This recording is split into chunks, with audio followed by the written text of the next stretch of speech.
everyone, so welcome back to our channel. So for today's video, I'm gonna show you our finished project here at Lumiere Residences. Tara, pasokin natin and itutour ko kayo sa loob. So as you enter, dito agad yung kanyang kitchen area. So as you can see, yung kitchen area natin is pinalitan natin yung mga laminates niya. So this is made parang pinalitan natin ng wood style na parang mahogany color ang kanyang mga cabinets. And then sa overhead cabinet naman niya is iniba rin natin yung color para lang may contrast ng konti. Parang hindi puro dark yung color niya. So, ito yung mga cabinets natin. And then, naglagay tayo ng medyo ka-match din ng ating laminates, yung ating mga handles. And, nag-install din tayo ng bronze mirror backsplash. So, ayan guys. Super elegant na tingnan. And also, naglagay tayo dito ng range hood and cooktop na induction. And dito na lang natin nilagay yung ating microwave oven. And naglagay tayo ng mga service outlet here. So, by the way, itong kitchen cabinet naman niya is meron na siyang mga pull-out na stainless racks for the plates. And, ayan. Tapos dito, and nag-install din tayo nitong, pinalitan natin yung kanyang sink ng gold na with pull-out na faucet. So, yun. And then, ito, naglagay din tayo dito ng ref. And on this side naman, naglagay tayo ng parang counter. At the same time, it serve as their dining table na rin. So, it can actually fit, meron dito 3 chairs, pero pwede pa tayo mag-add dito ng another chair. So, it can fit around 5 to 6 person dito, para dito. Tapos, ang nice din ito kasi yung ilalim niya, nilagyan natin ng extra storage. So, ayan. So, may mga, dyan pwede ilagay yung mga stocks or mga plates na hindi nagagamit ni client. So, yan. And on this side naman is, dito tayo naglagay ng bronze mirror para hindi lang empty tingnan yung kanyang wall dito. And dito na rin natin nilagay yung mga switches natin. Ayan. So, lahat ng lights natin is nakakontrol siya.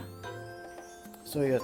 On this side, guys, by the way, this is the bedroom 2. This is the bedroom 2. Tapos, doon yung master's bedroom. Tapos, ito yung CR niya. And this side naman, dito natin nilagay yung ating laundry. Ayan, mukha lang siyang parang console table. Pero dito, pag inopen mo to, nandito yung kanyang laundry. So, ayan.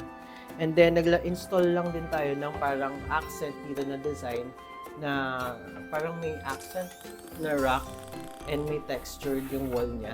And then, dito naman sa taas is overhead storage din. So, pwede dyan lagay mga detergent and mga other things and stuff na gagamitin for laundry area. And this is yung CR natin. Yan. I-renovate din to. Before, parang kulay parang pepper na granite. So ngayon, pinalitan natin siya ng white marble na granite. And then, nilagyan natin ng basin type na sink. And ang cute nito, guys. So, ito yung kanyang mirror. Ayan, touchscreen na rin siya. So, magkakaroon siya ng light effects. And then, naglagay tayo dito ng mga accent wall na parang mga rock.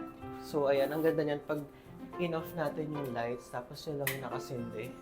Super elegant na tingnan. So, naglagay din tayo here ng extra open shelf para sa mga lalagyan ng mga gagamit stuff ni client for bathroom and toilet. So, ayan. And then, sa ilalim naman ito is naglagay tayo ng another storage. So, ayan. Ayan. Push to open siya, guys, para hindi kung sakaling hindi siya pag natakid ka, hindi masakit. So, yun. And then, meron pa ditong extra shelf. So, yun. And then, dito yung ating shower area. Nag-install tayo ng shower enclosure. And naglagay din tayo here ng mga towel rack na lalagayan. So, ayan. And in-installan din natin to ng water heater. So yan. And also, ay bidet, naglagay tayo dito. Dito naman tayo sa ating pinaka cozy and at the same time, it's super elegant na kanyang living area. So, on this side, sa ating wall, nag-install tayo ng mga wall boards na gray marble with accent na parang gold lining here. And naglagay din tayo on this side yung bronze mirror again para mas lumaking tingnan ng ating area. And, by the way, ito pala, hindi ko na-mention, sa ating dining area, naglagay din tayo ng pendant light. So yan, super nice nito kasi match talaga siya sa color palette ng ating interior here. And ito, ang ating chairs naman is meron siyang fabric and then wood. So ayan, super nice nito. Kamatch niya rin yung fabric nito, kamatch nung ating sofa. And we also have 3-seater sofa here. Yan, super comfortable nito. Ayan guys, ayan, super nice. Gusto ko yung texture nitong fabric nitong sofa na to. And naglagay tayo ng center table for, kunwari, if you want to have some cup of joe here. So yan, pwede mong ilagay dyan yung mga tasa nyo habang nagko-coffee. And for the entertainment wall, here, ayan, naglagay tayo ng 55 inches TV with shelf na may mga under storage din to. Push to open din siya guys. Ayan. So, pwede lagay dyan yung mga stuff ni client or mga books. And meron pa dito sa side na to, under storage, and sa taas meron pa. So, pwedeng lagyan din ng mga books sa taas na. And of course, pinaka-like ko dito is yung wall accent ulit natin. Super nice nito. Naglagay lang tayo ng PVC panel on this side. Tapos, minatch natin with stone wall accent. So, PU stone to. Hindi naman siya actually real stone, pero durable naman siya at the same time. Mas, hindi siya high maintenance. So, yun.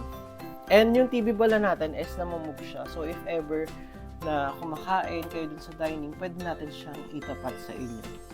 Ganyan siya. Adjustable siya. Yun. And dito, in this side is, ito na yung balcony area ng ating unit. So, naglagay lang tayo ng dual track na curtain. It's a premium curtain. If you will gonna go with the details of this curtain, may mga texture talaga siya, makikita mo. And, of course, meron tayong white sheer dito. Premium curtain as well. Tapos, dito na yung area going to the balcony. So, ayan. Medyo malaki yung balcony nito. Pakita natin. Ito yung balcony niya. Labas tayo.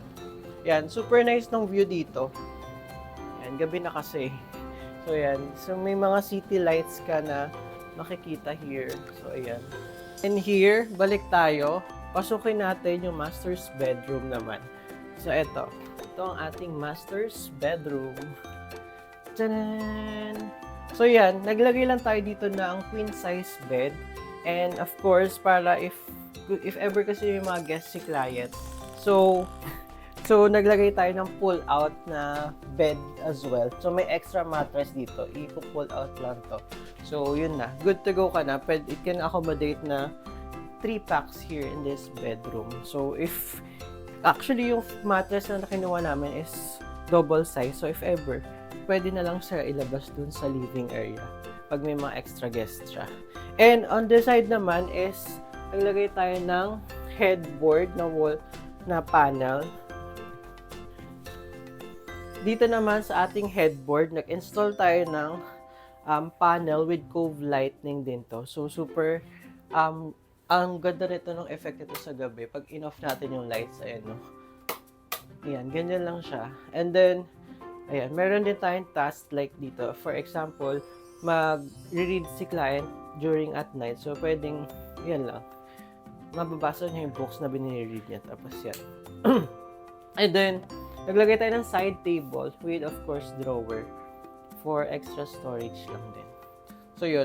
And for the ceiling naman, ang ginawa natin, may mga cove lighting tayo na nilagay and then mga pin lights. Ayan yung ginawa natin. For this wall naman, sa ating wall dito, sa ating headboard, lagay tayo ng lime wash na stucco finish na paint sa ating wall para may konting design lang din and may pagka-industrial feels yung kanyang theme dito. Yung for the ceiling design naman ng ating living area, naglagay tayo ng baffle. Ito, if you will see, naglagay tayo ng mga baffle accent dyan. Super nice nito guys. Ayan. Kasi may parang wood accent na lining dyan. Tapos, in between, nag-install tayo ng mga pin lights para mas ma-highlight yung bawat area ng ating unit. And naglagay din tayo ng pin lights here para ma-highlight yung marble effect nitong wall natin. So, yun. Let's go to bedroom number 2. So, this is the bedroom number 2. This is, by the way, a guest room actually. So, yan. Medyo similar lang din siya dun sa design. Pagpasok mo, ayan. Pagpasok mo, meron tayong single size bed. But of course, meron siyang pull-out bed din. So dito sa bedroom na to, pwedeng 2 packs ang magkasya dito. 2 to 3 packs actually. Tapos, ayan, nag-install lang din tayo sa ating headboard nitong ating accent na wall board din with cove lighting and may task light din to. So, ayan, cute nito. Ayan, dual yung yung lights niya. And of course, naglagay tayo ng outlet dito para if mag-charge and all, may outlet na convenient outlet for the guest. And yun, same dun sa wall natin sa masters, ganun din. Stucco finish siya and then naglagay lang tayo ng artwork dito na ayan, parang city, mga buildings, skyline. And then, for the windows naman, naglagay tayo ng dual na blinds. Yan. So, ayan. Itong white na to, parang pag morning, medyo naaaninag mo yung sa labas. Pero if you want a total blackout, ibababa mo lang itong kulay gray natin na second layer ng ating blinds. And sa side naman na to is naglagay tayo ng parang desk as working station na rin for this area.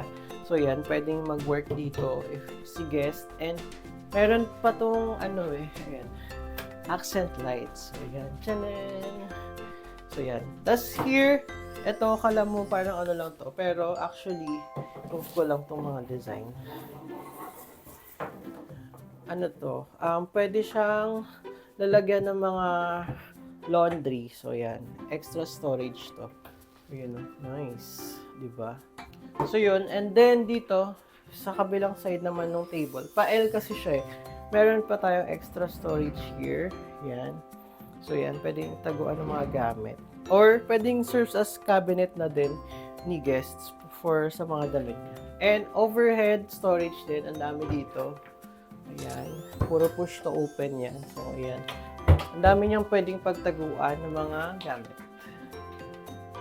And if you will notice, pinalitan din natin yung existing flooring niya. So, we changed it into a SPC wood plank. So, yun, medyo na para mag-match din siya dun sa ating color palette. So, yan, nag-install tayo ng mga SPC wood planks here. So, super nice nito kasi hindi siya yung ordinary na parang vinyl na if you iniisip nyo katulad ng mga ordinary vinyl, ito hindi. It has a texture. And at the same time, para siyang real wood talaga. And by the way, this is a water resistant. So, hindi siya madaling masira talaga. And medyo scratch proof din siya. Kasi ayan. Yun. Na-test na namin yan before. Ito yung lagi namin ginagamit sa mga projects namin. Kasi mas medyo tipid din siya at the same time. And madali siyang i-install. And hindi katulad if for example magta-tiles kayo, you need to dismantle yung existing tiles and then magsisemento pa kayo tapos i-install pa yung tiles. Pero ito, you can install it on top of the tiles na hindi mo na kailangan mag-chipping pa or mag-remove pa ng mga tiles. So yun. So yun yung naging outcome ng ating flooring. So super nice, 'di ba? So that's it for this vlog. So I hope you like it. So if you want to have your space being renovated, so just contact us. You may email us at disenyo.interiors@gmail.com or you can message us or call us at 0917-599-1194. So thank you so much and God bless. Bye-bye.